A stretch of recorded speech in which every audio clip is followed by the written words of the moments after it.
ਉਹ ਦੇਖ television news ਫੈਲੀ ਨਹੀਂ ਹੈ, ਉਹ ਚੰਗੀ ਤਰ੍ਹਾਂ ਆਪਣੇ ਨਹੀਂ ਪੈ ਗਿਆ ਏ ਸ਼ੋਰ। ਐਵੇਂ ਕਾਕਾ ਪਰਖੀ ਨਾ ਮਿੱਤਰਾਂ ਚੋਰ ਨਹੀਂ, ਗੱਭਰੂ ਦੀ ਬੜਕ ਤੇ ਕੰਬਦਾ ਫਲੋਰ। ਪਹਿਲੋਂ ਵੀ ਸੀ ਦੱਸਿਆ ਕਿ ਸਾਡੀ ਗੱਲ ਹੋਰ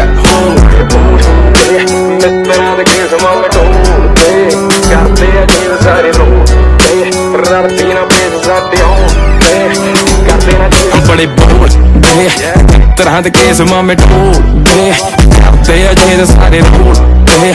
ਰੜਦੀ ਨਾ ਪੇਸ ਸਾਡੇ